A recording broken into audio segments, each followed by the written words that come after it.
The news that Murder Drones has landed on Prime Video really shook the indie animation world, just like that huge announcement about the amazing digital circus hitting Netflix. It was all officially confirmed in a message from Glitch. Huge news! As of just a minute ago, Murder Drones is now also officially streaming on Prime Video.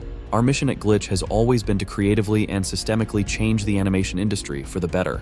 As part of this higher vision, we're teaming up with Prime Video, who have agreed to support us and our future shows in a multi-title licensing deal. What this means is we keep operating independently, doing what we're doing, and Prime Video will give us the support necessary to do more for indie animation and creators than we could have previously. Just to be super clear, we're still keeping 100% creative control, still completely independent, and our original series will always continue to release on YouTube. And yeah, it's pretty much the same deal as the amazing digital circus streaming on Netflix. Glitch still has full creative control and stays totally independent. They just get another stream of income, which honestly is a huge win for small studios like this. It lets them grow way faster and level up the quality of their projects. After this news dropped, a ton of people started hyping up the idea of a Murder Drones Season 2. But honestly, I don't think that's going to happen. Liam already said a while ago that the story is done, and I really doubt they'll try to push for another season, not even a pilot. Because let's be real, if they do try, it's probably going to end up being something totally different from what fans know and love. Or even worse, it's just going to flop. Murder Drones had its own vision, its own vibe, and by episode 8, that story was completely wrapped up. So yeah, as much as it hurts to say, Murder Drones, at least the version we all got attached to, is officially over. But here's the thing, over the past 6 months, Glitch has made some serious moves. They've been leveling up not just their own shows, but the whole indie animation scene in general. And let's be real, landing another big money deal like this one, there's no way that doesn't impact us as fans. With more hype and more money coming in, Glitch can start cranking out even more projects without sacrificing the quality or delaying the old ones. Or at least, that's the hope. Because right now, we're still waiting for episode 5 of the amazing digital circus, and at this point, it hasn't even been announced.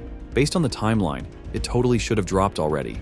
If things keep dragging on like this, the gap between episode 4 and episode 5 is going to be the longest in the show's history, and honestly, that kind of freaks me out.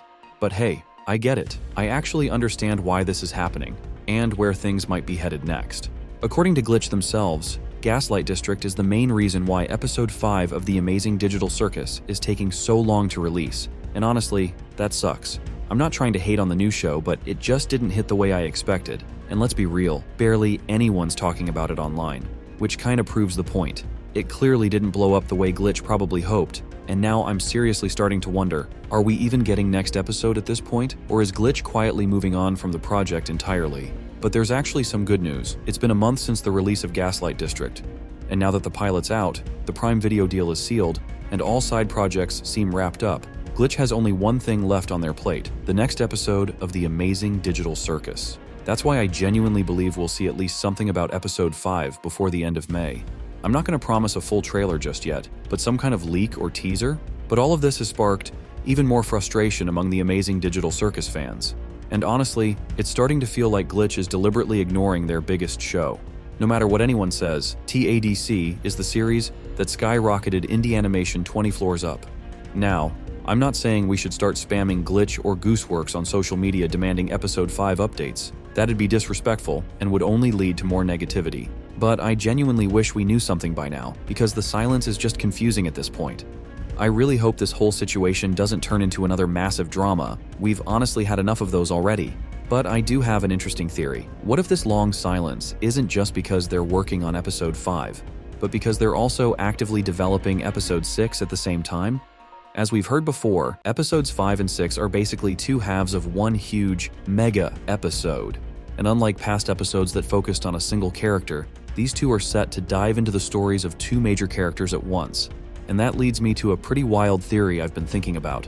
Alright, let me start by saying I'm not a shipper.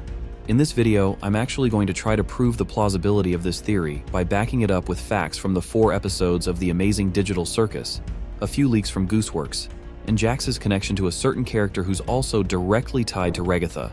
And to top it all off, I'll share some confirmation of this theory from a random internet user. Oh man, imagine if they really are brother and sister. That would completely change everything we know about the digital circus. Let's jump into it. This idea first popped into my head while I was watching episode 3, and even back then, I thought about making a video on it. But I decided to wait for a bit more evidence. Then, just a couple of weeks after episode 4 dropped, which, by the way, also has a little hint about this, Gooseworx indirectly hinted at the truth behind this theory. And yes, we all know how much she dislikes shippers, which makes this even more intriguing. Now let's go back to that one scene from episode 3. You know how men are. Always having the silliest priorities. Don't I know it? Don, I know it. This phrase from Ragatha really got me thinking. Even if we assume she said it because she's known this purple guy for a long time, the expression on her face doesn't lie. Despite all the, let's call them, not-so-great moments in their interactions, Ragatha still says this with warmth in her voice, just like an older sibling might talk about their younger partner. But that was just the beginning, because then we got episode 4. And besides Jax's typical pranks and teasing, we saw something truly meaningful. Can you move? Yo, Jax.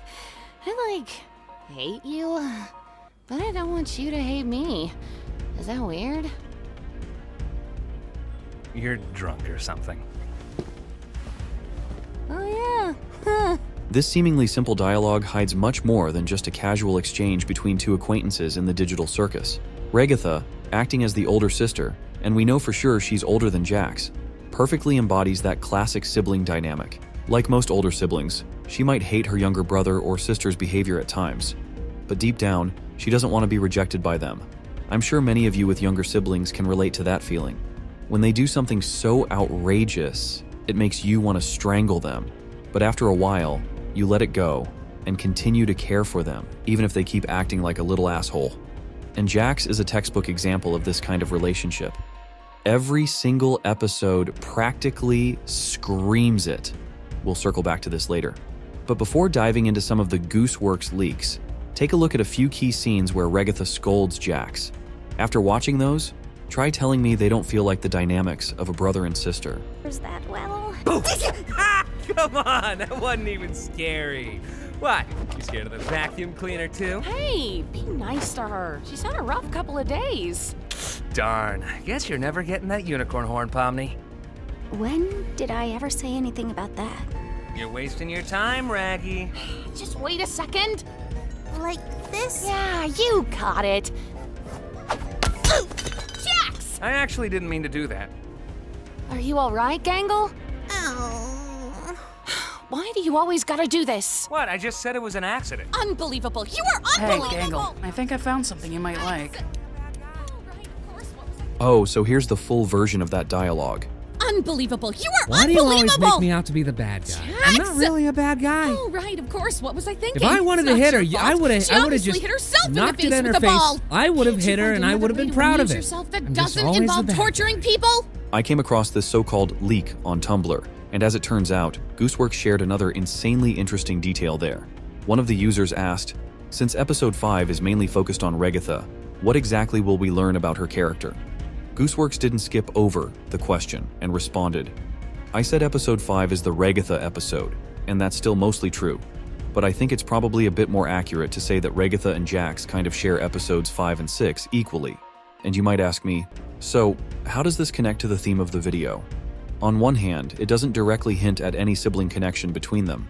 For example, take episode 3, where Zubul and Kinger were explored side by side. I don't like myself. I hate this body. I hate all these stupid removable pieces. It's not the most cheerful memory, but it's one I at least have control over. It didn't mean they were related. But there's a huge difference here. Kinger's development happened during the adventure in Mildenhall Manor, while Zubul, for the first time, got proper screen time in the episode. Before that, she'd only had brief 10 to 20 second scenes. Her so-called development mostly happened during therapy sessions. Now, therapy is definitely not something Jax or Ragatha need. Well, maybe Ragatha could use a little, but since she actively participates in adventures, it's clear that Kane couldn't care less about her issues. In this case, it's really odd that while Pomni and Gangle had episodes dedicated to them individually, these two, Jax and Ragatha, are set to share not just one episode, but 2 entire episodes, where their stories will unfold together. That's nearly an hour of pure focus on them, not as separate characters, but as a single dynamic pair. And that's exactly why this leak is so crucial for the context of this video. Now take a closer look at how Jax treats the others. When it comes to Gangle, we're used to seeing him humiliate her, probably because she's the most timid and vulnerable. But with everyone else, Jax doesn't act the same way he does with Ragatha. He doesn't just physically mess with her. He always, and I mean always, tries to provoke her emotionally or verbally. Maybe he's not in his room? I hope he's all right. Don't worry, Dollface. I've got a key to his room. Wait, why? You shouldn't have keys to anyone's room. Nah, I've got keys everywhere, and you've all been fine. By the way, I may have left something in your room today, so let me know if you find it. You're not afraid of centipedes, are you? Jax! That's literally my only fear. Why would you do this? What? It could be a completely unrelated question. And I haven't even mentioned how Jax always chooses Ragatha, or that one scene where Ragatha was the only one who went to comfort Jax after what he considered a failed adventure. There are so many moments like this, and showing them all in this video wouldn't make much sense. It'd end up being 30 minutes long. Now before wrapping things up, as I promised, here's that Reddit theory, which includes even more solid evidence supporting the idea that Jax and Ragatha are siblings. I don't think I've personally seen anyone else theorize about this, so I thought I'd share my speculation. Before getting to my main reason, a smaller thing that I think supports this is the way that they argue. The bickering between them is especially childish, in my opinion. Ragatha tends to scold him in a way that I think is typical of an older sister, and their overlapping bickering in episode 4 is very reminiscent of siblings arguing. Jax's pranks on her are very little brother energy as well, even though he takes it too far. And we know that he is younger than her. They have an 8-year age difference, which doesn't make them the closest in age, but is still definitely plausible for them to be siblings. The main aspect that leads me to believe this is possible is the connection between Raggedy Andy and Jax. Obviously, Ragatha is a ragdoll, so her reference to the musical movie in episode 4 makes total sense. But why did Jax speak a line from it as well? Jax's voice is also intentionally meant to sound like Raggedy Andy, as Michael Kovac himself stated was Goose's direction. This particularly stands out to me as evidence, because I don't know why a rabbit would need to sound like Raggedy Andy. On that note, Jax are obviously a type of toy. I can't deny that the more obvious explanation of his name is that he's named after a jackrabbit. If you really tried, it could be argued that his ears give him the shape of a Jax, but I think this point is kinda silly. Just wanted to include it for the giggles and possibly that it could be intentional. There are only a few arguments I could think of that go against this theory. One is that Jax's Raggedy Andy voice and references are to further foil Ragatha's character, or that Goose simply is a big fan of the movie and wanted to include more aspects of it. This is totally possible, but again, I think that it's interesting that, from my knowledge, Jax is the only character aside from Ragatha to reference it. The other argument is that Jax calls Ragatha Dollface, and though it's to mock her, yeah, that'd be a little weird to call your sister. I counter this with, she is quite literally a doll. We also know that Ragatha was second to get trapped in the circus of the current characters, which would be odd if she got trapped far before Jax did. But we don't know when Jax got there, and could very well have been at the same time but technically a few moments after, or that Goose excluded this info intentionally. We do know it was either Gangle, Kaufmo, or Jax to follow her arrival, which narrows it down a little bit. The next episode is Jax-centered, but Goose said that more accurately it would follow both him and Ragatha. In a perfect world, I would get confirmation of this theory, but at the least it will likely give us more to support this, or prove it false.